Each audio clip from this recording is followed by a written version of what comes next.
over the different sections of the Constitution. In your book, you'll see that the first article covers the legislative branch. So we're going to be going over specifically turn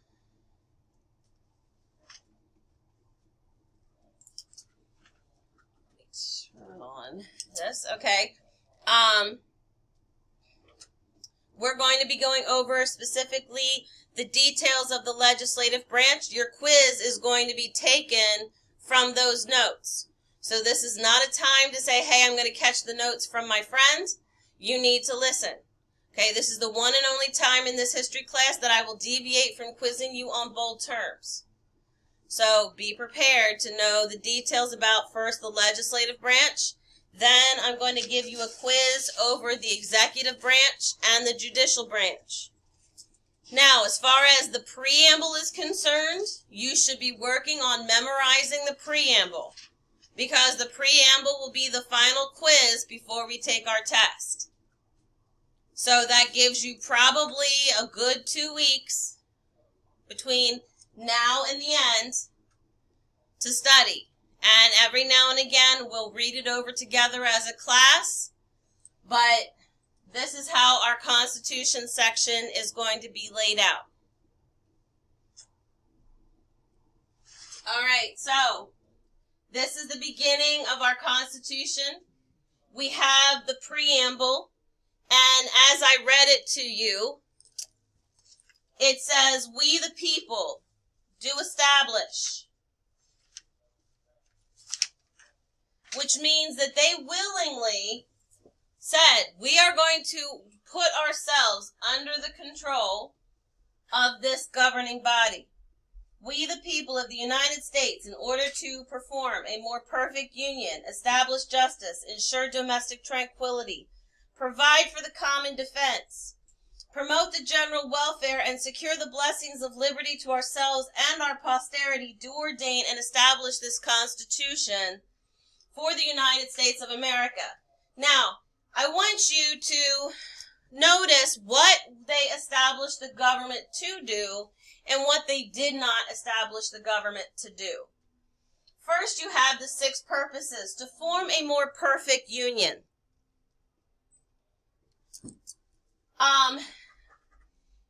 They knew that what they needed to do was they needed to bring harmony. They needed to unite everyone, and they understood that everyone was coming from a different background and that there was going to have to be compromises made.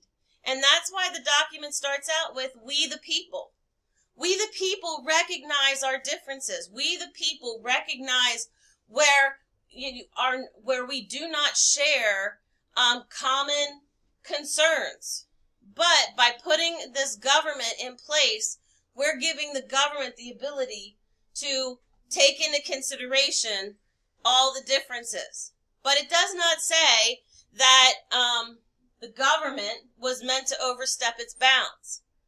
Okay, the government was not supposed to ensure that they were to determine, let's just say it, who could play sports. That's not something the federal government should be getting involved in. It's just not. If you really want to come down to it and you would say, well, something needs to be done, well, then it needs to be done at the state and local level. That way, if families don't like the way that sports are being played, they can move to another state. And that's where school choice comes into play. If they don't appreciate where, how a particular school is handling school sports or the education, then the family has the right to choose, the right to actually direct where their tax dollars go. Okay, I'm paying taxes. I pay for education taxes for a school that my children have never ever used. So I should have the ability to say, hey, yes, I believe in paying my taxes. I believe in paying for teachers, but I should be able to choose who gets paid. It's my tax money. But for time immemorial, since the time that public school became into existence, it has become part of your property taxes. And yes, I get the right to choose that I can pay my taxes and then I can pay school tuition on top of that. It was meant to establish justice. Okay? Let me read to you from Romans 13. Yesterday, my pastor out at Brandywine Valley Baptist preached the best sermon, and it was really, really appropriate for what's going on right now. But let me just say, let me read this to you. This is what Paul tells the Christians. And remember, he said something very profound yesterday that I sat there and go, wow, I never thought about it that way. But let me read to you these verses first. Let every soul be subject to the governing authorities, for there is no authority except from God, and the authorities that exist are appointed by God. So whether you agree or disagree with who is in authority, guess what? The ultimate authority of who's in authority over you is God. Does God make mistakes? No, he does not. Does God? So if you're like, well, this person being in office is a huge mistake. Well, guess what? God thinks differently. And verse number 2 says, therefore, whoever resists the authority resists the ordinance of God, and those who resist will bring judgment on themselves. So again, this goes for any authority in our lives. For me, my husband. That's the most intimate level of authority. He is the head of my home. And therefore, while he and I work together to establish our home, if we come to a point where he and I have differing opinions, guess what? His opinion is the most important. Now, is that what the world teaches you today? No. The world teaches you that you should have equal vote. But here's the point. God did not establish the home that way. Husbands were meant to be the stronger vessel. They were meant to be the vessel that provides, the vessel that protects. The woman, okay, she is considered to be God's greatest creation. She is the final creation in Genesis. And there are things that a woman can do that no one on earth can do. But she needs to be protected. So, yes, we all balk at the idea. I mean, and I get it because we all have this internal will that says we need to assert what we want. What we want should be what God wants. And we should be, and the point of this whole message yesterday was to submit. And none of us like to submit, but the people who created our Constitution, they were willing to submit in order to form a more perfect union. That means I am willing to compromise on the things I think that are important so that my neighbor can also have a chance at having a more perfect union.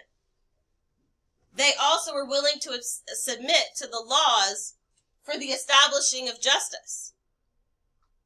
So, and if it goes on, let's see, I just shut this and I shouldn't have. It goes on in Romans 13 that says, for rulers are not a terror to good works, but to evil. Do you want to be unafraid of the authority?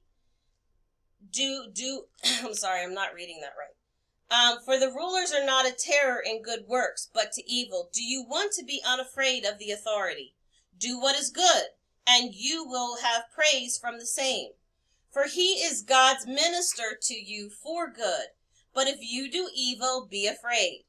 For he does not bear the sword in vain. For he is God's minister, an avenger to execute wrath on him who practices evil. God's talking about the government right there. Paul is telling them that if you want to not be afraid of the authority, then do right. Do right until the stars fall. Even if everything inside of you says, no, this is not the way it should be done. Part of the reason that I chose the African American history figures that I did is because they continued to do right even though the world around them was wrong. Because, you know, think about the video we watched on Friday about the Tuskegee Airmen and the different racial injustices that they had to face. But they continued. They did right. They pushed forward. Think about even thinking about, you know, Ben Carson and all the racial injustices he endured. You know, the fact that, you know, the teacher said what she said after he earned the award. All of those things. He continued to do right. And what did God do? He blessed them. He blessed them, and they earned praise. God shows you right there, just in those examples that we looked over in the last few weeks, of those inventors, those scientists, those pioneers. Okay, you have a choice, because it says here that the authority over you bears the sword, which means that God ordains the government to use lethal force. So if you're going to do evil, it's within the government's God-ordained right to you know, use the force necessary to bring in the peace and tranquility and the protection. God established government just for protection. He didn't establish government so that they could send out stimulus checks. Sorry. He did not establish government so that, you know, there would be food stamps or that you could get WIC food. He didn't even establish a government so there could be Section 8 housing. That was not the purpose of the government. That was supposed to be the purpose of the church.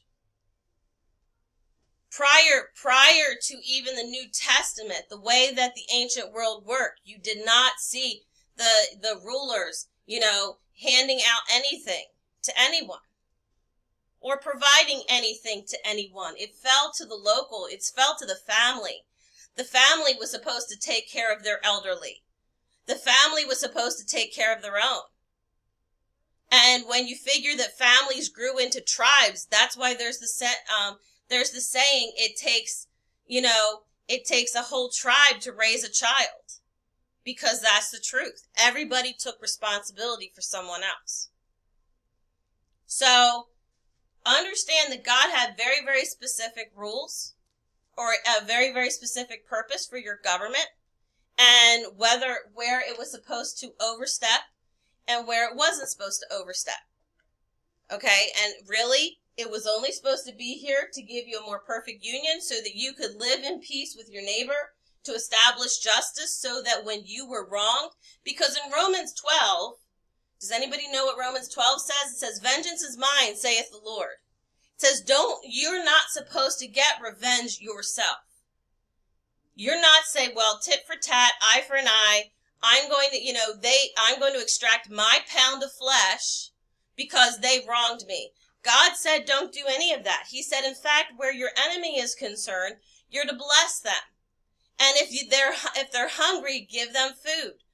If they're thirsty, give them drink. He's talking about your enemies, not your friends.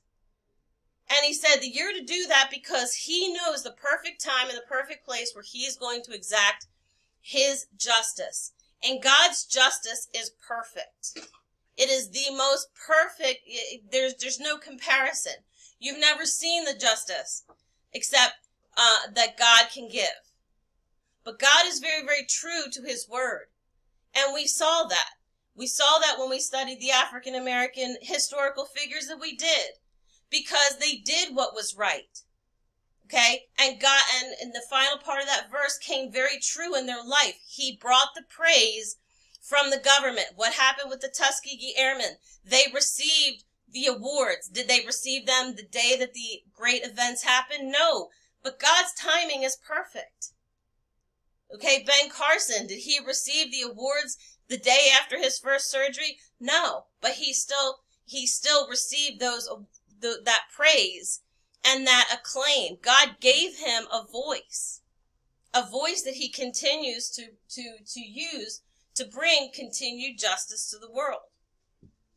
Little letter C, it's also